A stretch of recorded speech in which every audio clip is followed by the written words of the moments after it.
OK, let's go back to those events in London overnight. And British Prime Minister David Cameron has told the Leveson inquiry the relationship between politicians and the media is far too close. But Mr Cameron insists he's never made any covert deals with News International to secure its support.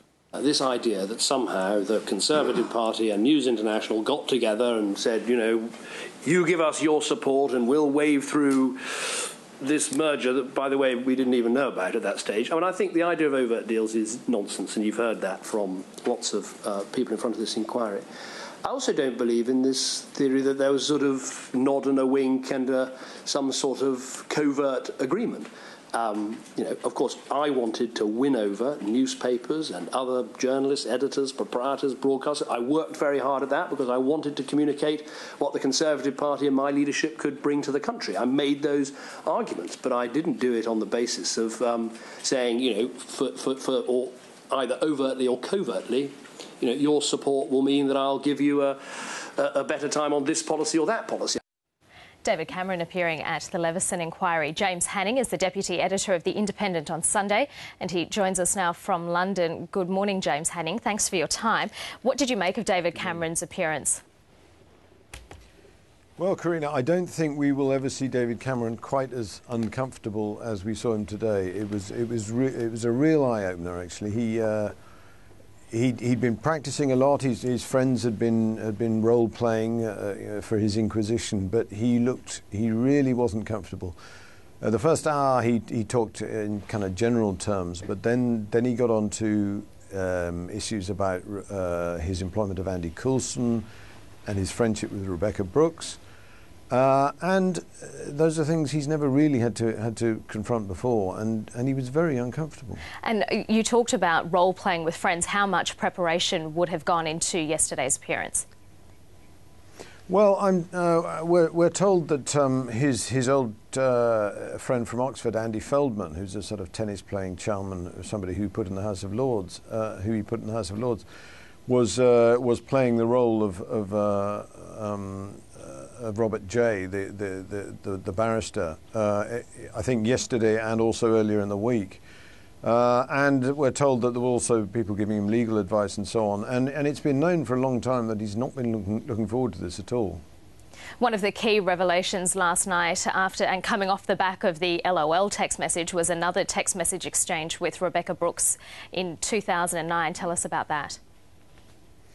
Yeah, this was during the Conservative Party conference, and she sent a very friendly, but a lot of people would say inappropriately friendly, message to him, saying the words were, "We're all, I think politically, we're all in this together," and it was just, I mean, you don't have to be a conspiracy theorist to think that the fact that so many people were living together in the same part of Oxfordshire and seeing each other not quite every weekend but very often, and these are all very powerful people and people with a lot of media interests and so on, and by an amazing coincidence also the leader of the Conservative Party. So there is a sort of smell surrounding all this. Now David Cameron, as we've just heard, says, well, there were no deals, overt or covert, and actually there's quite a kind of Boy Scout in David Cameron. He's pretty straight, actually. But this all looks terrible.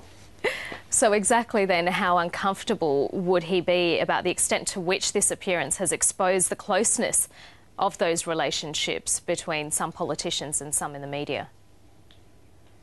Yeah, well, as I say, the friendship with Rebekah Brooks was very close. It's not something whenever, I mean, Francis Elliott and I, who wrote a biography of him, when we inquired into this, we were not encouraged in any way. And it was clearly a friendship that he didn't want advertised.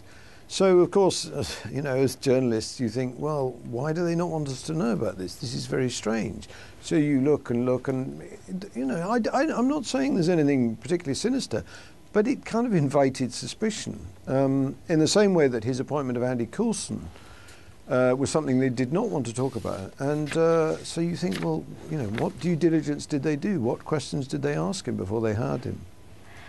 And you mentioned Andy Coulson. He was questioned at length about that appointment, and he did, in fact, say that it was controversial at the time. Yeah, although actually, I mean, there's a lot of hindsight being shown now. It was not as controversial as, certainly as I, for one, thought it should have been. A lot of people just said, oh yeah, well, you know, there he is, he'll do a good job for Cameron.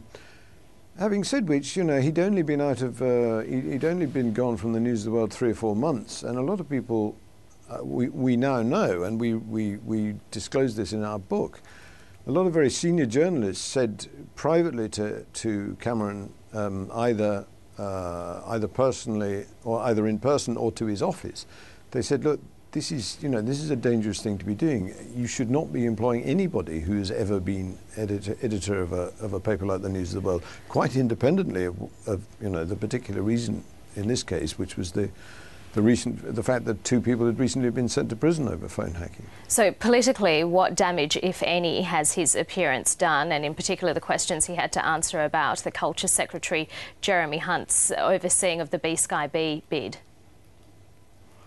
Well, my slight feeling, and I'm not sure if this is how widespread this is here, but my slight feeling is that the Jeremy Hunt issue is dwindling a bit in its potency, because Cameron will say, and he did say today, well, I followed legal advice, I did the right thing. This is despite having appointed Hunt when he knew Hunt was in favour of the bid. But I mean, I slightly feel that's sort of running out of steam. But the bigger impression that remains is of this coziness, this sort of cronyism, that these people were all much too close to him, and he was very keen to ingratiate himself with them, and people don't like that kind of thing. James Hanning, we'll have to leave it there. Thank you for your time. Thanks, Green.